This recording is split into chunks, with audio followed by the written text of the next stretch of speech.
Recent గా టర్కీలో మన గురించి ఆర్టికల్స్ చాలా బాగానే రాస్తున్నారు. చాలా బాగానే అంటే అది పాజిటివ్ గా కాదు, వాళ్ళు కొంచెం పానిక్ అయి రాస్తున్నారు.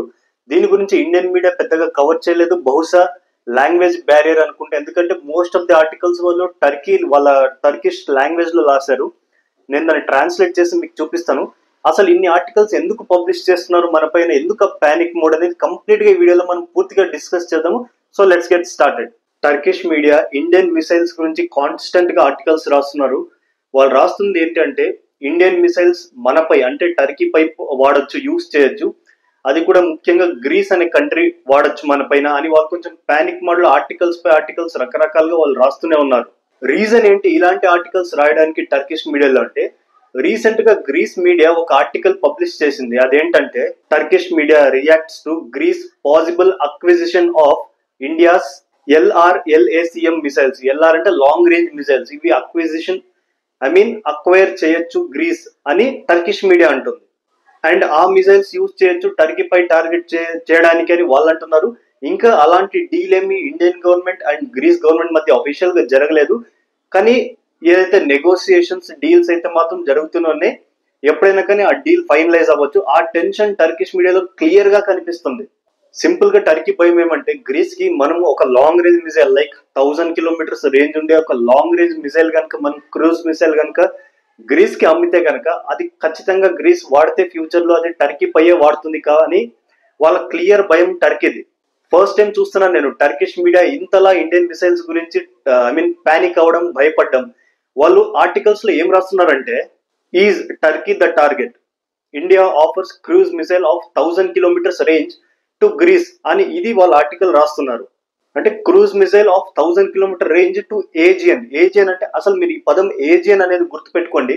దీని గురించి మనం నెక్స్ట్ ఒక 2-3 మినిట్స్ తర్వాత క్లియర్ గా మాట్లాడుకుందాం.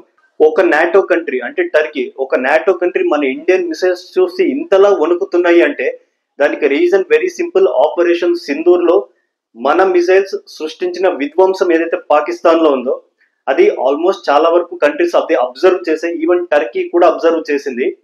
మనం చాలా పెద్ద డ్యామేజ్ చేసాం పాకిస్తాన్ కి. ఒకవేళ మనం అదే డ్యామేజ్ కనుక ఫ్యూచర్ లో గ్రీస్ ద్వారా టర్కీకి చేయించవచ్చు అని వాళ్ళ భయం. అండ్ మీరు గమనిస్తే టర్కీ అనేది చాలా డెవలప్డ్ కంట్రీ, చాలా పీస్ఫుల్ కంట్రీ. వాళ్ళ కంట్రీలో ఏం ప్రాబ్లమ్స్ ఉండవు. అదే టర్కీ వెపన్స్ కావాలంటే ఈ బైరక్తార్ డ్రోన్స్ కావచ్చు, ఇలాంటివన్నీ యుక్రెయిన్ కి ఎక్స్పోర్ట్ చేస్తుంది, అలాగే పాకిస్తాన్ కి ఎక్స్పోర్ట్ చేస్తుంది వార్ కోసం. కానీ తన దేశంలో మాత్రం ప్రశాంతత ఉంటుంది. అలాంటి ప్రశాంతమైన వాతావరణంలో జీవించే వాళ్ళకి ఇలాంటి న్యూస్ అంటే ఇన్ని వేల కిలోమీటర్లు దూసుకు వెళ్లే మిసైల్ మన పక్కనున్న దేశం అంటే గ్రీస్ లో వస్తుంది, అది మనపై వాడొచ్చు అని వినగానే వాళ్ళలో మొదలైంది ఈ పానిక్. మనకేం సంబంధం, ఇండియా మనకి చాలా డిస్టెన్స్ ఉంది, చాలా దూరం ఉన్నాం, మనకేం సేఫ్ అనుకున్నది టర్కీ. కానీ పక్కలోనే వచ్చి మిసైల్ చేరుతుంది అనేసరికి ఇప్పుడు వణుకు మొదలైంది అనమాట టర్కీకి. నేను ఇందాక మీకు చెప్పాను కదా ఏజియన్ అనే పదం గుర్తుపెట్టుకోండి అని. ఈ ఏజియన్ అనేది ఈ గ్రీస్ టర్కీ మధ్యలో మనకి కొన్ని వాటర్ బాడీస్ కనిపిస్తాయి, చిన్న చిన్న ఐలాండ్స్ ఏరియా. దీన్ని మనం ఏజియన్ ఏరియా అంటాం. ఇక్కడ మనకు ఒక ఏజియన్ సీ కూడా కనిపిస్తుంది. ఏజియన్ సీ అనేది హిస్టారికల్ గా మనం చూసుకుంటే గ్రీస్ మళ్ళీ టర్కీ మధ్య ఏవైతే యుద్ధాలు జరిగాయో గతంలో కూడా, చాలా పాతకాలంలో కూడా, అవన్నీ ఈ ఐలాండ్స్ చుట్టూరానే జరిగాయి. వీటినే ఏజియన్ ఏరియా అంటాం. ఇప్పుడు టర్కీ అనేది కూడా అదే ఏజియన్ ఏరియాలోకి ఇండియన్ మిసైల్స్ వస్తాయా అని వాళ్ళ డౌట్, వాళ్ళ ప్రాబ్లం. అండ్ ఇంకొక ఇంపార్టెంట్ విషయం ఏంటంటే, ఈ రెండు కంట్రీస్ గ్రీస్ కావచ్చు, టర్కీ కావచ్చు, ఆ ఏజియన్ ఐలాండ్స్ దగ్గరే వాళ్ళ సైన్యాన్ని ఎప్పటికీ పెట్టి ఉంటుంది. ఎందుకంటే రెండు కంట్రీస్ కి ఒకరిపై ఒకరికి నమ్మకం లేదు. అందుకని ఎప్పుడు ఒక సెట్ ఆఫ్ ఫోర్సెస్ అనేది ఆడ స్టేషన్ చేసి ఉంచుతారనమాట. మనం మర్చిపోకూడదు, టర్కీతో కూడా S-400 మిసైల్ సిస్టమ్ ఉంది, డిఫెన్స్ సిస్టమ్ ఉంది. అది చాలా పవర్ఫుల్ డిఫెన్స్ సిస్టమ్. మనం మాత్రమే కాదు, టర్కీ వాళ్ళు కూడా కొన్నారు. అండ్ గ్రీస్ కూడా ఆ విషయం తెలుసు. S-400 లాంటి పవర్ఫుల్ డిఫెన్స్ సిస్టమ్ ని కనుక మనం బ్రేక్ చేయాలి అంటే మన దగ్గర కూడా ఒక పవర్ఫుల్ సూపర్సానిక్ క్రూజ్ మిసైల్ కావాలి అని. అది ఖచ్చితంగా అది బ్రహ్మోసే. ఈవెన్ గ్రీస్ కూడా చాలా ఇంట్రెస్ట్ చూపిస్తుంది బ్రహ్మోస్ కొనాలని. బహుశా మనం ఎక్స్పోర్ట్ చేస్తే కనుక 300 కిలోమీటర్ రేంజ్ ఉండే బ్రహ్మోస్ మిసైల్ ఏదైతే ఉందో ఆ వేరియంట్ మనం వాళ్ళకి ఇవ్వచ్చు. టర్కీకి అగేన్స్ట్ గా యూజ్ చేసే వాళ్ళకి అది హెల్ప్ అవుతుంది. ఇక్కడ టర్కీ కూడా ఒక విషయం గుర్తుపెట్టుకోవాలి, టర్కీ కూడా ఇండియా ఇలాంటి మిసైల్స్ గ్రీస్ కి వాళ్ళకి ఎక్స్పోర్ట్ చేయకూడదని అనడానికి ఏమాత్రం వాళ్ళకి హక్కు లేదు. ఎందుకంటే మన శత్రువు అయిన పాకిస్తాన్ కి అది బైరక్తార్ డ్రోన్స్ సప్లై చేసింది.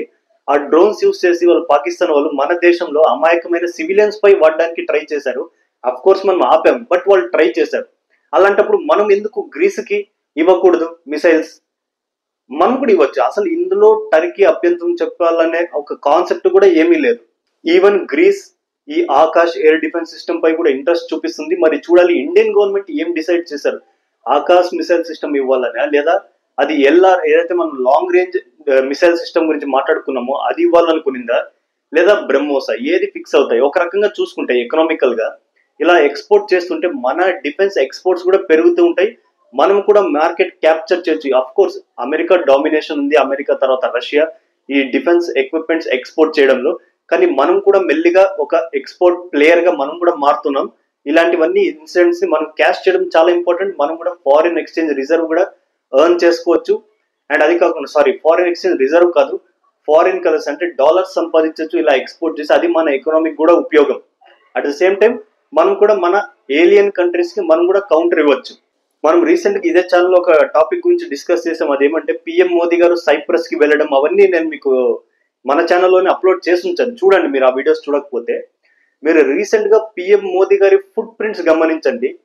మన ఇండియన్ ఫారిన్ పాలసీ కొంచెం గమనిస్తే మనం టర్కీకి ఎలాంటి భాషలో సమాధానం చెప్తున్నాం అనేది మనకు కూడా క్లియర్ గా అర్థమవుతుంది.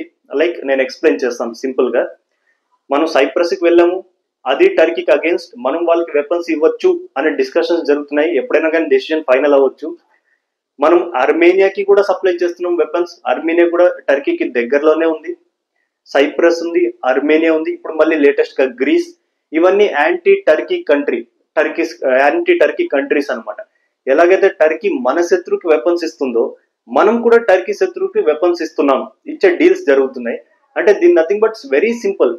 టర్కీకి మనం క్లియర్ మెసేజ్ ఏం సెండ్ చేస్తామంటే, నువ్వు ఏదైతే మాకు అగేన్స్ట్ గా చేస్తున్నావు మేము కూడా మీకు అగేన్స్ట్ గా అదే చేస్తున్నాం, సేమ్ ట్రీట్మెంట్ మీకు కూడా ఇస్తాము అనేది ఇండియన్ రెస్పాన్స్.